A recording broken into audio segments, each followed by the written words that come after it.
السلام عليكم ورحمة الله وبركاته. الحمد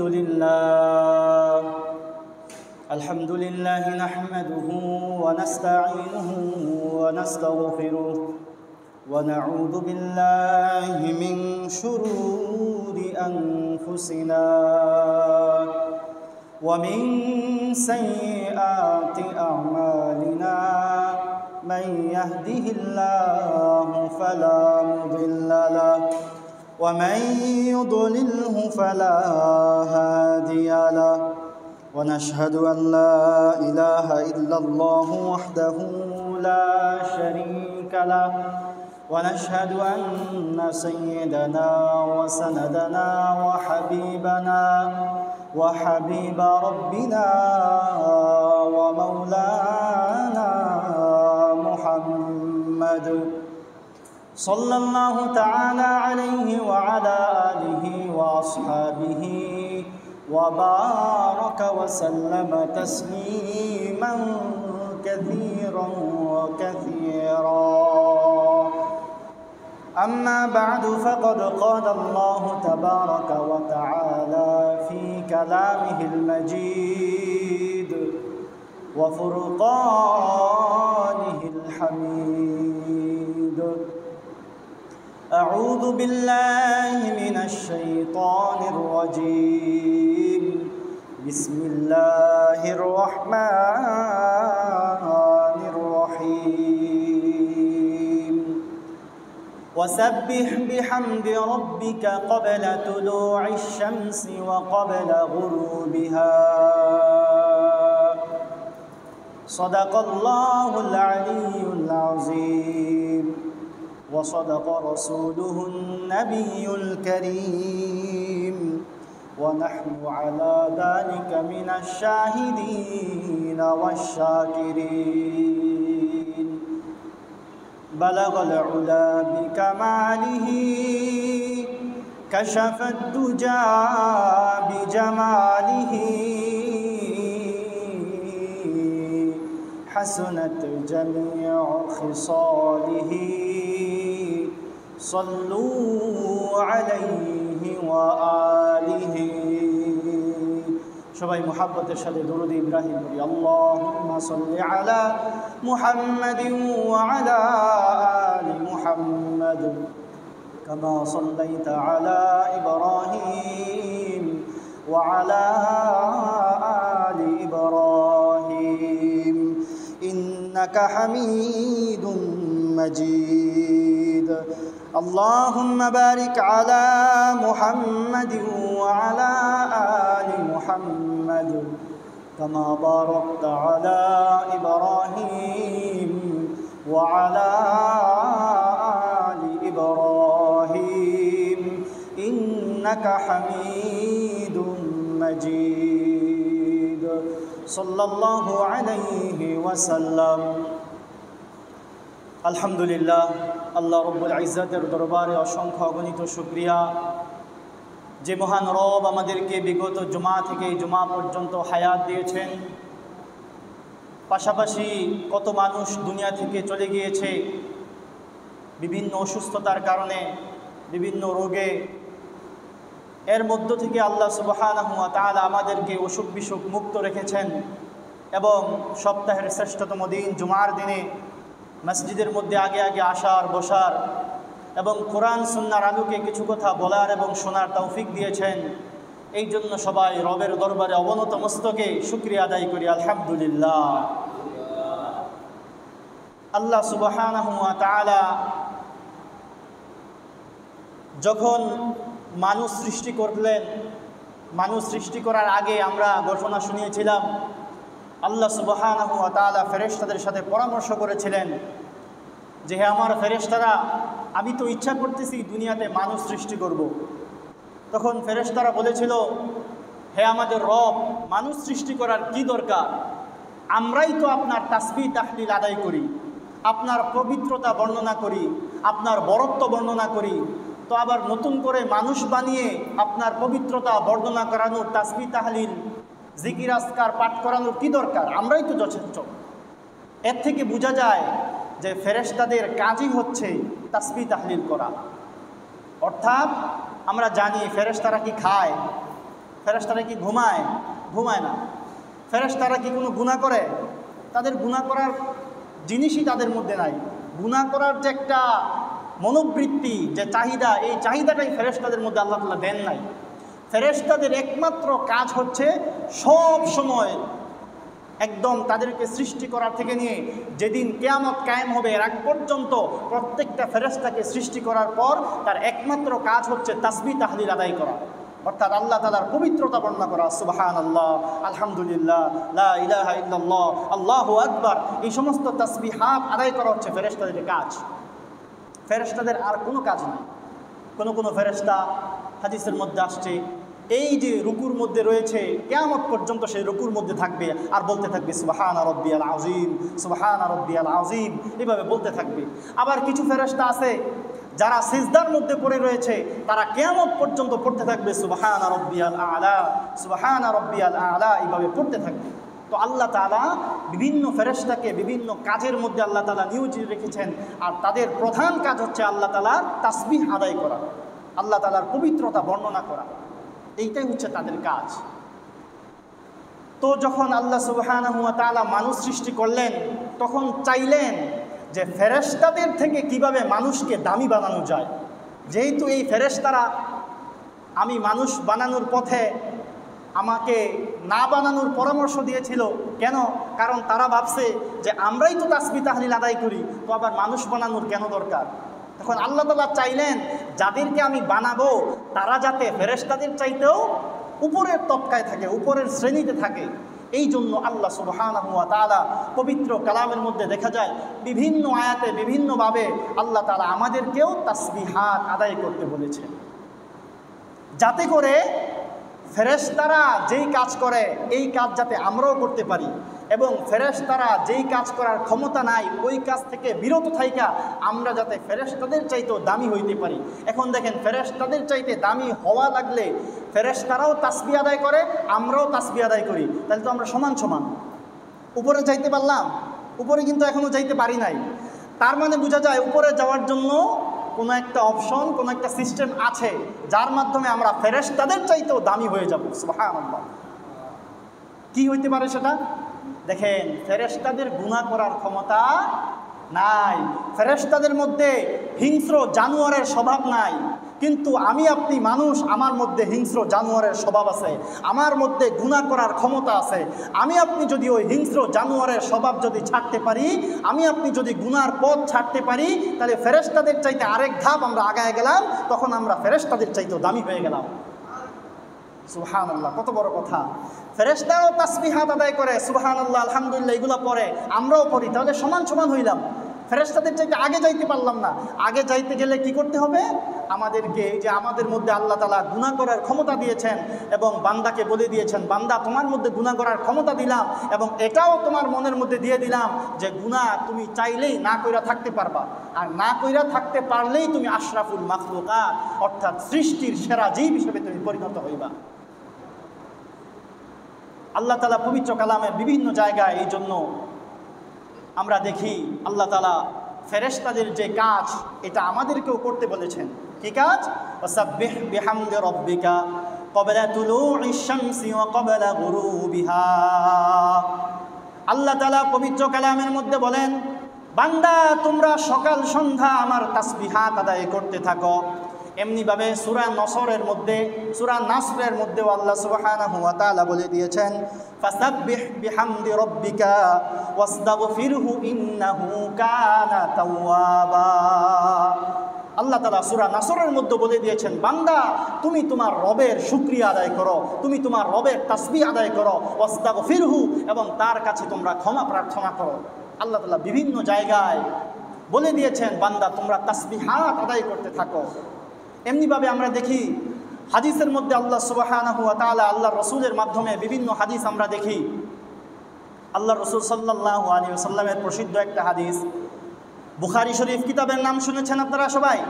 বুখারী শরীফ, বুখারী শরীফের সর্বশেষ হাদিসটা হচ্ছে কালিমাতান হাবিবাতান ইলার রহমান খফিফাতান আলাল লিসান থাকিলাতানি ফিল মিজান সুবহানাল্লাহি ওয়া বিহামদিহি সুবহানাল্লাহিল আযীম।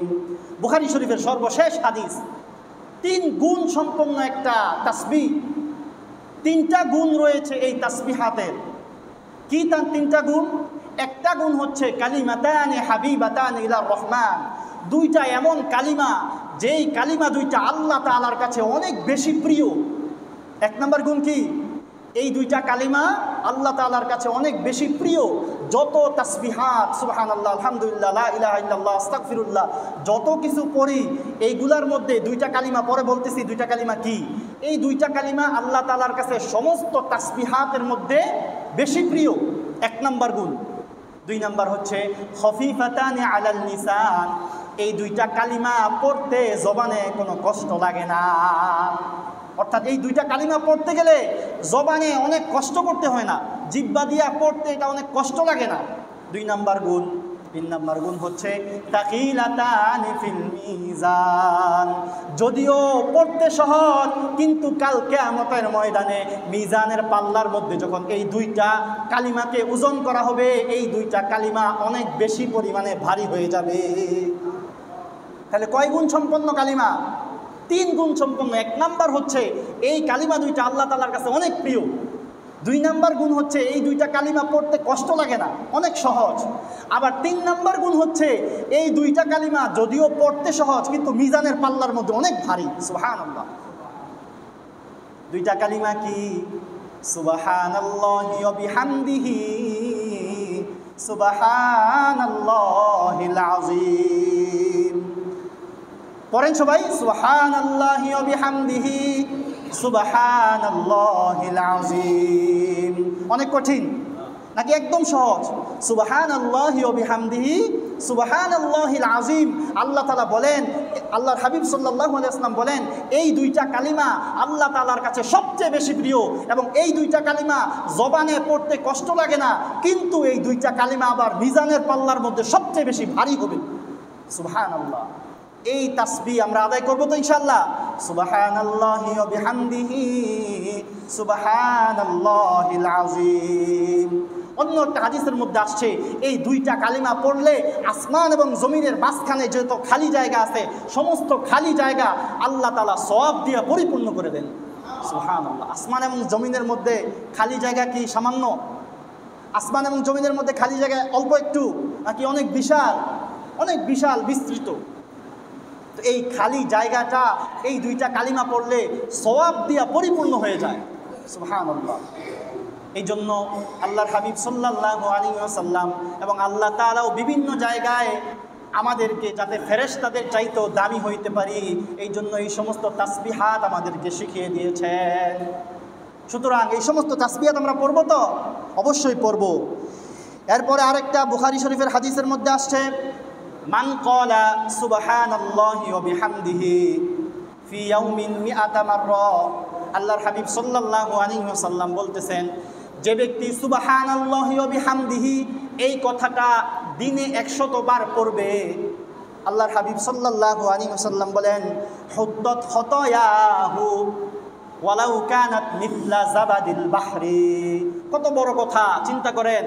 আল্লাহর হাবিব সাল্লাল্লাহু আলাইহি ওয়াসাল্লাম বলতেছেন সুবহানাল্লাহি ওয়া বিহামদিহি। বলেন সবাই, সুবহানাল্লাহি ওয়া বিহামদিহি।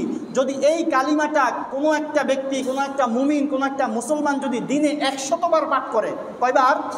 100 বার যদি পাঠ করে, আল্লাহর হাবিব সাল্লাল্লাহু আলাইহি ওয়াসাল্লাম বলতেছেন হুত্তাত খতায়াহু, তার গুনাহসমূহ ক্ষমা হয়ে যাবে। ওয়ালাউ কানাত মিথলা জাবাদিল বাহরি, যদিও সমুদ্রের ফেনা পরিমাণ তার গুনাহ হয়। সুবহানাল্লাহ। সমুদ্রের ফেনা 2-4টা হয়, হাতে গোনা যায়। সমুদ্রের ফেনা কি কেউ গুণা শেষ করতে পারবো? সমুদ্রের যে ঢেউ আসে, ঢেউয়ের পরে যে ফেনা সৃষ্টি হয়, ফেনা কি গুণে কুল পাওয়া যাবে? কুল পাওয়া যাবে না। তো আল্লাহর হাবিব সাল্লাল্লাহু আলাইহি ওয়াসাল্লাম বলতেছেন সুবহানাল্লাহি ওয়া বিহামদিহি, এই তাসবিহটা যে দিনে 100 বার পাঠ করবে, তার গুনাহ যদি সমুদ্রের ফেনার চাইতেও বেশি হয়, আল্লাহ তাআলা তার গুনাহকে ক্ষমা করে দিবেন। অনেক কঠিন এই তাসবিহাতগুলো আদায় করা, একবারে সহজ। এই জন্য এই সমস্ত তাসবিহাত আমরাও আদায় করি, ফেরেশতারাও আদায় করে। ফেরেশতারা আদায় করে, আমরাও আদায় করি, তাহলে আমরা কি হইলাম? সমান সমান হইলাম। তার মানে বোঝা যায় ফেরেশতাদের চাইতেও দামি হওয়ার জন্য আরও কিছু আমল করার দরকার আছে কিনা। এখন পর্যন্ত যদি এই সমস্ত তাসবিহাতগুলো আমরা আদায় করি, সুবহানাল্লাহ, আলহামদুলিল্লাহ, সুবহানাল্লাহি ওয়া বিহামদিহি, সুবহানাল্লাহিল আযীম, এই সমস্ত তাসবিহাতগুলো যদি আমরা আদায় করি তাহলে ফেরেশতাদের সমান হইলাম। কারণ ফেরেশতাদের কাজই হচ্ছে আল্লাহ তাআলার তাসবিহ আদায় করা। তাহলে আমরাও আল্লাহ তাআলার তাসবিহ আদায় করলাম, সমান সমান হইলাম। কিন্তু আল্লাহ তাআলা তো বলেছেন, তোমাদেরকে আমি ফেরেশতাদের চাইতেও দামি বানাইছি, আশরাফুল মাখলুকাত বানাইছি। অর্থাৎ সমস্ত সৃষ্টির সেরা জীব হচ্ছে মানুষ। সমস্ত সৃষ্টির সেরা জীব হচ্ছে আমরা মানুষ। কত বড় কথা! তো এমনি এমনি হয়ে যাব নাকি বিশেষ কিছু কারণ, বিশেষ কিছু মাধ্যমে আমরা ফেরেশতাদের চাইতেও দামি হইতে পারবো? বিশেষ কিছু মাধ্যমে, বিশেষ কিছু আমলের মাধ্যমে আমরা ফেরেশতাদের চাইতেও দামি হইতে পারবো। এই সমস্ত আমলগুলা কি, এই সমস্ত বিষয়গুলা কি, এটা আমরা জানার চেষ্টা করব। দেখেন, যদি আমরা নিজেদের মধ্য থেকে ওই সমস্ত বিষয়গুলো যেগুলা ছাড়া দরকার ওইগুলা যদি ছাড়তে না পারি, অর্থাৎ আমরা বলেছিলাম ফেরেশতাদের মধ্যে শুধুমাত্র তাসবিহ করার ক্ষমতা আছে, গুনাহ করার ক্ষমতা নাই। আল্লাহ তাআলা ফেরেশতাদের মধ্যে গুনাহ করার ক্ষমতা দেন নাই। ফেরেশতাদের মধ্যে হিংস্র জানোয়ারের স্বভাব নাই। কিন্তু আমরা মানুষ, আমরা যেমনভাবে তাসবিহাত আদায় করি ঠিক তেমনিভাবে আমাদের মধ্যে গুনাহ করার ক্ষমতা আছে, ঠিক তেমনিভাবে আমাদের মধ্যে হিংস্রতা আছে। পশুর মতো, হিংস্র জানোয়ারের মতো স্বভাব আমাদের মধ্যে আছে। এই সমস্ত স্বভাব যদি আমরা ছাড়তে পারি তাহলেই আমরা আশরাফুল মাখলুকাত হইতে পারবো, ফেরেশতাদের চাইতে দামি হইতে পারবো। অন্যথায় আল্লাহ সুবহানাহু ওয়া তাআলা পবিত্র কালামের মধ্যে বলেন, উলাইকা কাল আনআম বাল হুম আদল। যদি আমরা এই সমস্ত স্বভাবগুলো, পশুর স্বভাব, হিংস্রতা যদি আমাদের মধ্য থেকে ছাড়তে না পারি তাহলে আমরা হচ্ছি পশুর মতো, বরং বাল হুম আদল, বরং আমরা পশুর চাইতেও আরও বেশি নিকৃষ্ট। অর্থাৎ আমাদের মধ্যে যে পশুর স্বভাব রয়েছে, হিংস্রতা রয়েছে, এই সমস্ত স্বভাব যদি আমরা ছাড়তে না পারি তাহলে আমরা তো এক কথা হচ্ছে আমরা পশুর মতো, কুকুর, বেড়াল, এইগুলোর মতো। আল্লাহর হাবিব সাল্লাল্লাহু আলাইহি ওয়াসাল্লাম আল্লাহ তাআলা পবিত্র কালামের মধ্যে বলেন, কোনো কোনো ক্ষেত্রে কিছু কিছু মানুষ অপকর্ম করতে করতে এমন পর্যায়ে চলে যায় যে তারা কুকুরের চাইতেও অধম হয়ে যায়, কুকুরের চাইতেও নিকৃষ্ট হয়ে যায়। তো যেই সমস্ত স্বভাব আমাদেরকে পশুর চাইতেও খারাপ বানিয়ে দেয়, ওই সমস্ত স্বভাবগুলো আমাদের ভিতরে থাকলে এগুলো ছাড়ার দরকার আছে কিনা? অবশ্যই ছাড়ার দরকার আছে। তো মুহাদ্দিসিনে কেরাম 10টা বিষয় উল্লেখ করেছেন যে এই 10টা রোগ যদি কারোর মধ্যে থাকে, এই 10টা রোগ যদি কেউ যদি অন্তর থেকে ছাড়তে না পারে তাহলে তারা পশুর চাইতেও খারাপ হয়ে যায়। ফেরেশতাদের চাইতে উত্তম হওয়া তো পরের বিষয়, পশুর চাইতেও খারাপ হয়ে যায়। 10টা কি কি? 1 নাম্বার হচ্ছে লোভ, হিরস। আরবিতে বলা হয় কি? হিরসুন, লোভ। যদি কোনো মানুষের মধ্যে লোভ থাকে, লোভ মানুষকে এমন এক পর্যায়ে নিয়ে যায় যে সে কোনো প্রকার হিংস্রতা করতে বাকি রাখে না। তার একটা জিনিসের, আরেকজনের একটা জিনিস দেখে তার লোভ জেগেছে যে ওই জিনিসটা আমাকে আত্মসাৎ করতে হবে, দখল করতে হবে, এই জিনিসটা ছাড়া আমার চলবে না। বলেন এই ব্যক্তি ওই ব্যক্তির উপর জুলুম করবে কিনা? একটা জিনিস তার নাই, সে আরেকজনের কাছে আছে, দেখার পরে তার মনের মধ্যে লোভ জাগছে, এই লোভটা ওই ব্যক্তির উপর তাকে জুলুম করতে বাধ্য করবে কিনা? বাধ্য করবে। তো আল্লাহর হাবিব সাল্লাল্লাহু আলাইহি ওয়াসাল্লাম বলেন, এই লোভ হচ্ছে একটা পশুর চাইতেও একটা খারাপ, একটা নিকৃষ্ট একটা রোগ। যে রোগ যদি কারো ভিতরে থাকে সে পশুর চাইতেও খারাপ, পশুর চাইতেও নিকৃষ্ট। লোভের ব্যাপারে আল্লাহর হাবিব সাল্লাল্লাহু আলাইহি ওয়াসাল্লাম বিভিন্ন জায়গায় বিভিন্ন হাদিসে এই লোভ থেকে বেঁচে থাকার জন্য আমাদেরকে আল্লাহর হাবিব সাল্লাল্লাহু আলাইহি ওয়াসাল্লাম আদেশ করেছেন। আল্লাহর হাবিব সাল্লাল্লাহু আলাইহি ওয়াসাল্লাম একটা প্রসিদ্ধ হাদিস আপনারা হয়তো অনেকেই শুনে থাকবেন, হুব্বুদ দুনিয়া রাসু কুল্লি খাতিয়াতিন। দুনিয়ার ভালোবাসা সমস্ত গুনাহের মূল। দুনিয়ার প্রতি যদি তার কারো বেশি পরিমাণে ভালোবাসা থাকে তখন সে চাইবে দুনিয়াতে কিভাবে আমি ভালো থাকতে পারি, দুনিয়াতে কিভাবে আমি সবার উপরে থাকতে পারি, সম্মানের দিক থেকে, মর্যাদার দিক থেকে, টাকা পয়সা, অর্থ সম্পদের দিক থেকে আমি কিভাবে উপরে থাকতে পারি। দুনিয়ার ভালোবাসা যদি কারো ভিতরে পরিপূর্ণভাবে ঢুকে যায় তখন এই ব্যক্তি কোনো খারাপ কাজ করতে এক মুহূর্ত দেরি করবে না। কারণ দুনিয়ার ভালোবাসা, সে চাইবে অমুকের চাইতে আমার উপরে উঠতে হবে, আর উপরে উঠতে হলে অবশ্যই তাকে পাড়া দিয়ে উঠতে হবে। তখন সে কী করে? তাকে নিচে নামাইতে চায়। আর কাউকে ধৈরা নিচে নামানো এটা কি ভালো কাজ? এটা কখনোই ভালো কাজ হইতে পারে না, একটা পশুর স্বভাব।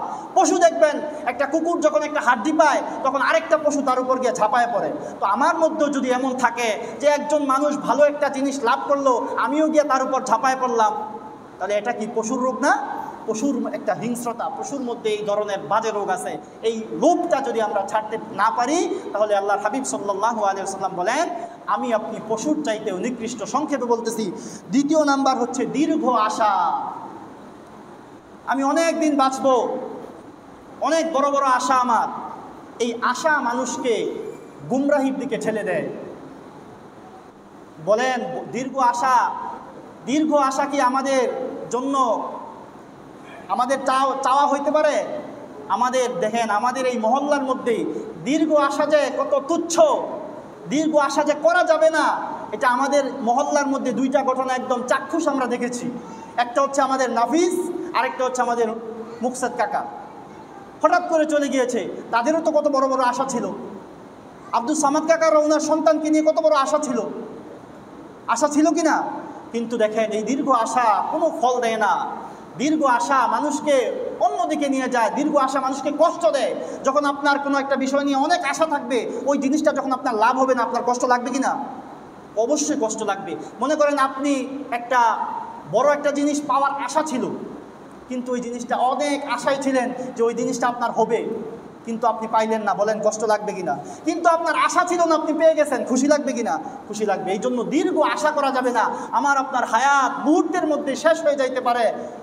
আমি অনেক বড়, আমার অনেক বয়স হয়ে মারা যাব। আপনি নাফিসের দিকে তাকান, নাফিসের অনেক বয়স হয় নাই, সে চলে গিয়েছে, আল্লাহটাকে সারা দিয়ে সে চলে গিয়েছে। এই জন্য দীর্ঘ আশা করা যাবে না। দীর্ঘ আশা করা এটা হচ্ছে বোকামি। এই জন্য দীর্ঘ আশা থেকে আমাদেরকে বেঁচে থাকতে হবে। 3 নাম্বার, আল্লাহর হাবিব সাল্লাল্লাহু আলাইহি ওয়াসাল্লাম বলেন, আল্লাহর হাবিব সাল্লাল্লাহু আলাইহি ওয়াসাল্লামের কাছে এক সাহাবী আসলো, আয়েশা বলল, ইয়া রাসূলুল্লাহ উসিনি, হে আল্লাহর রাসূল আমাকে ওসিয়ত করেন, আমাকে কিছু নসিহত করেন, যেই নসিহতের মাধ্যমে আমি আমার নিজেকে গুনাহ থেকে বাঁচাইতে পারবো। তখন আল্লাহর হাবিব সাল্লাল্লাহু আলাইহি ওয়াসাল্লাম হচ্ছেন সমস্ত ডাক্তারের ডাক্তার ছিলেন কে? আল্লাহর হাবিব। আল্লাহ রসুল সাল্লাল্লাহু আলাইহি ওয়াসাল্লাম ছিলেন অন্তরের ডাক্তার। আল্লাহ রসুল সাল্লাল্লাহু আলাইহি ওয়াসাল্লাম তাকে দেখেই বুঝতে পারছেন তার মধ্যে রাগের পরিমাণ বেশি। তখন আল্লাহ রসুল সাল্লাল্লাহু আলাইহি ওয়াসাল্লাম তাকে বললেন, লা তাগদাব, তুমি রাগ করবা না। অনেক মানুষ আছে দেখবেন সমাজের মধ্যে এই ছোটোখাটো বিষয়ে রাগে যায়। সামান্য একটা তুচ্ছ বিষয় সে রাগ করে একদম উড়াদুরা একদম সব কিছু ভাঙচুর করে ফেলে। এমন স্বভাব আমাদের মধ্যে আছে কিনা? বলেন এই ধরনের স্বভাব এটা কি কোনো ভালো মানুষের স্বভাব হইতে পারে নাকি একটা পশুর স্বভাব? একটা পশুর স্বভাব। এই জন্য আল্লাহর হাবিব সাল্লাল্লাহু আলাইহি ওয়াসাল্লাম বলেন, তুমি রাগ করবা না। যে কোনো মুসিবতে, যে কোনো সিচুয়েশনে তুমি তোমার রাগকে কন্ট্রোল করতে হবে। রাগকে যদি কন্ট্রোল করতে পারো তাহলেই তুমি ফেরেশতাদের চাইতে দামি হইতে পারবা। রাগ উঠছে এই জন্য তুমি পশুর মতো আরেকজনের উপর ঝাঁপায়া পড়বা, তাহলে তুমি আর মানুষ রইলা না, তুমি পশুর চাইতে নিকৃষ্ট হয়ে গেলা। এই জন্য 3 নাম্বার হচ্ছে রাগ গোসা আমাদের থেকে কমাইতে হবে। রাগ গোসা মানুষকে অনেকভাবে ধ্বংস করে দেয়। যাদের মধ্যে রাগ বেশি তারা দেখবেন বিভিন্ন জায়গায় অপদস্থ, লাঞ্ছিত হইতে হয় বিভিন্নভাবে। কারণ সে সামান্য বিষয় নিয়ে আরেকজনের সাথে রাগ দেখায় ফেলে, সে অপমানের শিকার হইতে হয়, লাঞ্ছনার শিকার হইতে হয়। এই জন্য রাগ গোসা যদি আমাদের মধ্যে অতিরিক্ত থাকে, আল্লাহর হাবিব সাল্লাল্লাহু আলাইহি ওয়াসাল্লাম বলেছেন, যখন কোনো রাগ উঠে যাবে তখন তোমরা পড়বা আউযু বিল্লাহি মিনাশ শাইতানির রাজিম। কারণ রাগ আসে কার পক্ষ থেকে? শয়তানের পক্ষ থেকে। যখন আমাদের মধ্যে যখন রাগ উঠে ফেলবে তখন আমরা কি বলবো? আউযু বিল্লাহি মিনাশ শাইতানির রাজিম। আল্লাহ, আমি শয়তানের থেকে আপনার কাছে পানা চাইতেছি, এই দোয়াটা করবো। আল্লাহর হাবিব সাল্লাল্লাহু আলাইহি ওয়াসাল্লাম বলছেন, তুমি যদি দাঁড়ানো অবস্থায় রাগ উঠে যায় তাহলে তুমি বইসা যাও, বসলে তোমার রাগটা কমে যাবে। আর যদি বসা অবস্থায় তোমার রাগ কমতেছে না, তুমি মাটির মধ্যে শুয়ে যাও। কারণ মাটির সাথে মিশে গেলে তোমার মাটির স্বভাব চলে আসবে। মাটি কি উপরের দিকে যায় না নিচের দিকে থাকে? নিচের দিকে থাকে। এই জন্য আল্লাহর হাবিব সাল্লাল্লাহু আলাইহি ওয়াসাল্লাম বলেছেন, যখন তোমার রাগ অনেক বেড়ে যাবে তখন দাঁড়ানো থাকলে বসে যাও, বসে থাকলে মাটির মধ্যে শুয়ে যাও, তাহলে তোমার রাগ কমে যাবে। এই জন্য এই রাগ গোসা আমাদের থেকে ছাড়তে হবে। এরপরে আসে মিথ্যা বলা। গত জুমায় বলেছিলাম মিথ্যা বলা কত বড় অপরাধ। এই মিথ্যা থেকে যদি আমরা বাঁচতে না পারি তাহলে আমরা ফেরেশতাদের চাইতে দামি হওয়া তো পরের কথা, আমরা পশুর চাইতেও নিকৃষ্ট হয়ে যাব। 6 নাম্বার হচ্ছে গীবত করা। 5 নাম্বার গীবত করা। গীবত করা কত বড় অপরাধ বলেছিলাম, আইয়ুহিব্বু আহাদুকুম আইয়াকুলা লাহমা আখিহি। তুমি কি চাও তোমার মরা ভাইয়ের গোশত খাইতে? যদি তুমি চাও তোমার ভাই মারা গেছে, তোমার ভাইয়ের গোশত তুমি কাইটা কাইটা খাইবা, এটা অনেক ভালো কাজ।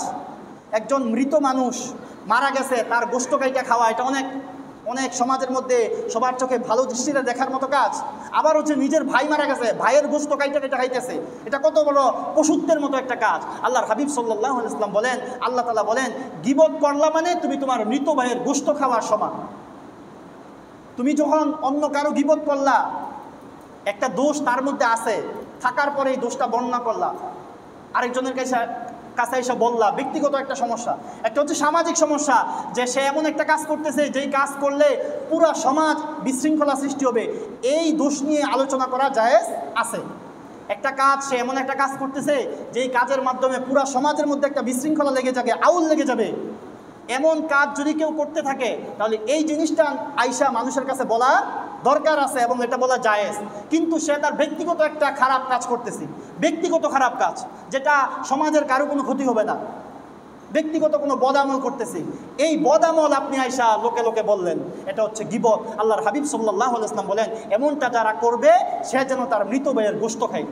আজকে আমরা গীবতকে ঘি ভাতে পরিণত করে দিচ্ছি। ঘি আর ভাত খাইলে যেমন মজা লাগে, গরম ভাত আর ঘি খাইলে যেমন মজা লাগে, গীবত করতেও আজকে আমাদের এমন মজা লাগে। অথচ এই গীবতটা অনেক ভয়ঙ্করতম একটা অপরাধ, আমাদেরকে গীবত থেকেও বেঁচে থাকতে হবে। এরপরে আছে কৃপণতা। কৃপণতাও একটা বাজে, একটা খারাপ অভ্যাস। দেখবেন অনেক মানুষ, তার অর্থ সম্পদের অভাব নাই, কিন্তু তার কাছে কিছু চাওয়া হইলে সে দিতে পারে না। আবার অনেক মানুষ, সে দরিদ্র, কিন্তু তার কাছে চাইলে উদার মনে তার যতটুকু সামর্থ্য আছে দিয়ে দেয়। আবার অনেক ধনাঢ্য ব্যক্তি সমাজের মধ্যে থাকে, সারা জীবন তার কাছে চাইলেও কিছু পাওয়া যায় না। এই কৃপণতা একটা বাজে গুণ। এই কৃপণতা মানুষকে পশুর চাইতে নিকৃষ্ট বানিয়ে দেয়। আল্লাহর হাবিব সাল্লাল্লাহু আলাইহি ওয়াসাল্লাম বলেন, লা ইয়াদখুলুল জান্নাতা বাখিলুন, কোনো বখিল, কোনো কৃপণ ব্যক্তি কখনোই জান্নাতে প্রবেশ করবে না। যে ব্যক্তি কৃপণতা করে ওই ব্যক্তি কখনোই জান্নাতের মধ্যে প্রবেশ করবে না। পরিবারের মধ্যে তার সন্তানের একটা জিনিস দরকার, তার বিবির একটা জিনিস দরকার, সে কৃপণতা করে দেয় না, তার সামর্থ্য আছে তারপরও দেয় না। তো এই ধরনের কৃপণ ব্যক্তিদের ব্যাপারে আল্লাহর হাবিব সাল্লাল্লাহু আলাইহি ওয়াসাল্লাম বলেন, লা ইয়াদখুলুল জান্নাতা, সে কখনোই জান্নাতের মধ্যে প্রবেশ করতে পারবে না। কারণ কৃপণতা হচ্ছে একটা পশুর মধ্যে থাকা একটা গুণ। এরপরে আসে হিংসা। হিংসা কি ভালো গুণ? হিংসা যদি কারোর মধ্যে থাকে, এটাও মানুষকে পশুর চাইতে নিকৃষ্ট বানিয়ে দেয়। হিংসা কাকে বলে? একজন মানুষের একটা ভালো একটা জিনিস তার অর্জন হইল, আপনি দেখা জ্বলা ভিতরে, তার কেমনি এই জিনিসটা লাভ হইল, এই জিনিসটা ধ্বংস হয়ে যাক। মনে করেন একজন ব্যক্তি কোনোভাবে কারো থেকে যে কোনো একটা জিনিস, ভালো একটা জিনিস পেয়ে ফেলছে, পাওয়ার পরে আপনার মনে মনে জ্বলা শুরু হয়েছে। কি জ্বলা শুরু হয়েছে? যে এটা যে পাইছে এটা ধ্বংস হয়ে যাক, এটা তার যে পাইছে সে এটা নষ্ট হয়ে যাক। এটার নাম হচ্ছে হিংসা। হিংসা অনেক বড় ধরনের অপরাধ। আল্লাহর হাবিব সাল্লাল্লাহু আলাইহি ওয়াসাল্লাম বলেন, হিংসা মানুষের সওয়াবকে, মানুষের নেকিকে এমনভাবে পুড়িয়ে দেয় যেমনভাবে শুকনা কাঠ পাইলে আগুন পুড়িয়ে দেয়। আগুনে যেমন শুকনা কাঠ পাইলে পুড়ায় দেয়, ঠিক তেমনিভাবে কেউ যদি মনের মধ্যে হিংসা রাখে, তাহলে তার যে নেকের কাজ করছে এতদিন, এই নেকের কাজগুলা সব কিছু তার হিংসাই ধ্বংস করে দিবে, পুড়িয়ে ছারখার করে দিবে। এই জন্য হিংসার মতো আপনি বড় বড় আমল ইবাদত করতেছেন, 5 ওয়াক্ত নামাজ পড়তেছেন, তাহাজ্জুদ আপনার মিস জানা, কিন্তু আপনার মধ্যে হিংসা আছে, তাহলে আপনার এই তাহাজ্জুদ, আপনার এই 5 ওয়াক্ত নামাজ, আপনার এই লম্বা লম্বা সেজদা কোনো কাজে আসবে না। কারণ একদিক থেকে আপনি সওয়াব কামাইতেছেন, অপর দিক থেকে অপরের প্রতি হিংসা কইরা এই সমস্ত নেকিগুলো আপনি পুরায় ছারখার করে দিতেছেন। এই জন্য হিংসা থেকেও আমাদেরকে বাঁচতে হবে। 8 নম্বর হচ্ছে রিয়া, লোক দেখানো ইবাদত। অনেকে লম্বা লম্বা সেজদা দেয়, অনেকে লম্বা লম্বা সালাম দেয়, অনেকে লম্বা লম্বা দান করে, কিন্তু কিসের উদ্দেশ্যে? লোক দেখানোর উদ্দেশ্যে। আমাকে মানুষ বড় দানবীর বলবে, আমাকে মানুষ বড় শিল্পপতি বলবে, এই জন্য দান করে। আমাকে মানুষ তাহাজ্জুদ গুজার বলবে, এই জন্য তাহাজ্জুদের সময় ওযু করতে উঠা গলা আশকি দেয়, যাতে করে আশপাশের মানুষে শোনে যে ওই ব্যক্তি কি করছে, তাহাজ্জুদের জন্য উঠছে। অথবা চায়ের স্টলের মধ্যে বৈশা জিমাইতে থাকে, বলে কি মিয়া জিমাও কেন? বলে রাত্রে তাহাজ্জুদ করছিলাম তো এই জন্য। এই ধরনের স্বভাব হচ্ছে রিয়া, লোক দেখানো ইবাদত। এই লোক দেখানো ইবাদত আল্লাহ তাআলার কাছে কখনোই কবুল হবে না। আল্লাহর হাবিব সাল্লাল্লাহু আলাইহি ওয়াসাল্লাম বলেন, আখওয়াফু মা আখাফু আলাইকুম, তোমাদের উপর আমি যে জিনিসটার ভয় করি সেটা হচ্ছে আশিরকুল আসগর, ছোট শিরিক। একটা হচ্ছে বড় শিরিক, যে আল্লাহ তাআলার সাথে কাউকে শরীক অংশীদার স্থাপন করা। আর একটা হচ্ছে ছোট শিরিক। আল্লাহর হাবিব সাল্লাল্লাহু আলাইহি ওয়াসাল্লামকে জিজ্ঞেস করলো, ইয়া রাসূলুল্লাহ মা শিরকুল আসগর, শিরকে আসগর আবার কি, ছোট শিরিক আবার কি? আল্লাহর হাবিব সাল্লাল্লাহু আলাইহি ওয়াসাল্লাম বলেন, আর রিয়া, যদি কেউ কাউকে লোক দেখানোর উদ্দেশ্যে ইবাদত করে, এটাও যেন সে আল্লাহর সাথে শরীক করলো, তবে এই শরীক করা হচ্ছে ছোট শিরিক। এই জন্য এই লোক দেখানো ইবাদত থেকে আমাদেরকে বেঁচে থাকতে হবে। আপনার আমার সমস্ত আমল ইবাদত হতে হবে কার জন্য? একমাত্র আল্লাহ সুবহানাহু ওয়া তাআলার জন্য। ইন্না সলাতি ওয়া নুসুকি ওয়া মাহইয়ায়া ওয়া মামাতি লিল্লাহি রাব্বিল আলামিন। আমার নামাজ, আমার রোজা, আমার কুরবানি সমস্ত কিছু কার জন্য? একমাত্র আল্লাহ সুবহানাহু ওয়া তাআলার জন্য। যদি আল্লাহর জন্য ইবাদত করতে আসছেন, পাশাপাশি আপনি তাকায় আছেন যে অমুকে তো দেখতেছে আমারে নামাজটা পড়তেছি, তাহলে একটু ভালো করেই পড়ি, এই ধরনের যদি কোনো আপনার মনের মধ্যে কোনো বিষয় জেগে উঠে, তাহলে আপনি রিয়া করলেন, লোক দেখানো ইবাদত করলেন। এই লোক দেখানো ইবাদত হচ্ছে একটা খারাপ কাজ। এই খারাপ স্বভাব যদি কারোর মধ্যে থাকে, তাহলে সেও আল্লাহর হাবিব সাল্লাল্লাহু আলাইহি ওয়াসাল্লামের ভাষ্য অনুযায়ী সে হচ্ছে পশুর চাইতেও নিকৃষ্ট। 9 নাম্বার, অহংকার করা। অহংকার মানুষকে ধ্বংস করে দেয়। আল্লাহ তাআলা পবিত্র কালামের মধ্যে বলেন, ওয়ালা তামশি ফিল আরদি মারহা, তুমি জমিনের মধ্যে ধম্ব করে চলাফেরা করবা না, তুমি বুক ফুলায় চলাফেরা করবা না। কেন? ইন্নাকা লান তাখরিকাল আরদ ওয়া লান তাবলুগাল জিবালা তুলা। কেননা তুমি তো যেভাবে হাঁটতেছো মনে হইতেছে তুমি জমিনকে ফাটায় ফেলবা, মনে হইতেছে তুমি পাহাড় সমান উঁচু হয়ে গেছো, এমন একটা ভাব নিয়ে তুমি চলাফেরা করতেছ, অথচ তুমি জমিনকেও ফাটাইতে পারবা না এবং পাহাড় সমান উঁচু হওয়া তোমার জন্য সম্ভব না। অতএব তুমি নত হয়ে চলো, অহংকারী স্বভাব নিয়ে তুমি সমাজের মধ্যে চলাফেরা করবা না। দেখা যায় কারো কারো অহংকারের কারণে তার ধারে কাছেও ঘেঁষা যায় না, এমন অহংকার কিছু মানুষের থাকে। এই অহংকারও একটা বাজে স্বভাব। এই অহংকার মানুষকে পশুর চাইতেও নিকৃষ্ট বানিয়ে দেয়। এই অহংকারও আমাদের মধ্যে, এই রোগটা কারোর মধ্যে থাকলে অবশ্যই আমাদেরকে এই রোগটা থেকে বিরত থাকতে হবে। 10 নাম্বার, যেই 10টা রোগের কথা বলতেছিলাম, সর্বশেষ হচ্ছে কিনা। কিনা হচ্ছে হিংসার মতোই একটা গুনাহ, হিংসার মতোই একটা অপরাধ। হিংসার মধ্যে কি করা হয় বললাম, হিংসার মধ্যে চাওয়া হয় ওই ব্যক্তি যে জিনিসটা পাইছে এটা ধ্বংস হয়ে যাক, এটা হচ্ছে হিংসা। আর কিনা বলা হয় ওই ব্যক্তি কেন পাইল, সেই কেন পাইল, আমি কেন পাইলাম না। একটা জিনিস সে লাভ করছে, আল্লাহ তাআলা তাকে দিয়ে দিছে মনে করেন, কিন্তু তার মনে মনে জায়গা উঠছে, সেই কেন পাইল, আমি কেন পাইলাম না। এইটার নাম হচ্ছে কিনা। এই কিনা থেকেও আমাদেরকে বেঁচে থাকতে হবে।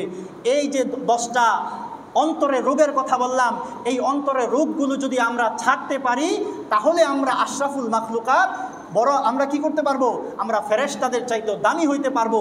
অন্যথায় এই 10টা রোগ যদি আমার আপনার মধ্যে থাকে, তাহলে ফেরেশতাদের চাইতে দামি হওয়া তো পরের কথা, ফেরেশতাদের সমান হওয়া তো পরের কথা, আমি আপনি কুকুর বেড়ালের চাইতেও বেশি পরিমাণ নিকৃষ্ট হয়ে যাব। এই 10টা রোগ কি সংক্ষেপে বলে দিচ্ছি। একটা হচ্ছে লোভ। লোভ যদি কারোর মধ্যে থাকে, সে পশুর চাইতেও নিকৃষ্ট। 2 নাম্বার হচ্ছে দীর্ঘ আশা। আপনি বড় বড় আশা করলেন, অথচ আপনার জীবনের 1 সেকেন্ডের কোনো ভরসা নাই। আপনার জীবনের, আপনার হায়াতের 1 সেকেন্ডের কোনো ভরসা নাই। আপনি বড় বড় আশা করে থাকলেন, এই বড় বড় আশাও আমাদেরকে ছাড়তে হবে। 3 নাম্বার হচ্ছে রাগ। নিজেদের রাগকে কন্ট্রোল করতে হবে। একটা কোনো বিষয় আমার সামনে হয়েছে, আমি রেগে একদম সব কিছু ভেঙে চুরে চুরমার করে দিলাম, তার উপর আঘাত করে বসলাম। দেখেন বর্তমান সময়ে আজকে গতকালকেও এক সাংবাদিককে বিভিন্নভাবে টর্চারিং করে মেরে ফেলা হয়েছে। কেন? এই সমস্ত বিষয় কেন ঘটে? নিজেদের রাগকে কন্ট্রোল করতে না পারার কারণে। সামান্য তুচ্ছ বিষয় আজকে একজন আরেকজনকে হত্যা করে ফেলে। কেন? হত্যার পিছনে ইন্ধনটা কি? একমাত্র রাগ। আপনার ভিতরে রাগ বেশি থাকলে আপনি যে কোনো কাজ করতে আপনার দ্বিধা হবে না, কারণ রাগ হচ্ছে একটা পশুর স্বভাব। পশু যেমন হিংস্র জানোয়ার, যেমন কোনো একটা বিষয়, সামান্য বিষয় নিয়েই একজন আরেকজনের উপর, একটা কুকুর আরেকটা কুকুরের উপর ঝাঁপায় পড়ে, ঠিক তেমনিভাবে আপনার উপরে এই ধরনের স্বভাব থাকলে আপনিও ছোট ছোট বিষয়ে আরেকজন মানুষের উপর ঝাঁপায় পড়বেন এবং তাকে হত্যা করতে আপনি কুণ্ঠাবোধ করবেন না। এই জন্য এই ধরনের স্বভাব যদি থাকে, তাহলে এই ধরনের স্বভাব পশুর চাইতে নিকৃষ্ট স্বভাব। 4 নাম্বার বলেছিলাম মিথ্যা, 5 নাম্বার হচ্ছে গীবত, 6 নাম্বার হচ্ছে কৃপণতা। কৃপণতা থাকলেও এই পশুর চাইতে নিকৃষ্ট আমরা পরিণত হয়ে যাব। 7 নাম্বার হচ্ছে হিংসা, 8 নাম্বার হচ্ছে রিয়া, 9 নাম্বার হচ্ছে অহংকার, 10 নাম্বার বললাম কিনা। এই 10টা অন্তরের রোগ থেকে আল্লাহ সুবহানাহু ওয়া তাআলা আমাদেরকে মুক্ত থাকার তৌফিক দান করুক। যদি আমরা এই 10টা রোগ থেকে মুক্ত থাকতে পারি, তাহলে আমরা আশরাফুল মাখলুকাত অর্থাৎ সৃষ্টির সেরা জীব হিসাবে দুনিয়া থেকে বিদায় নিতে পারবো। আল্লাহ সুবহানাহু ওয়া তাআলা যে কথাগুলো বললাম, এই কথাগুলোর উপর সর্বপ্রথম আমাকে এবং আমাদের মুসল্লি ভাই সবাইকে আমল করার তৌফিক দান করুক। ওয়া আখিরু দাওয়ানা আলহামদুলিল্লাহি রাব্বিল আলামিন।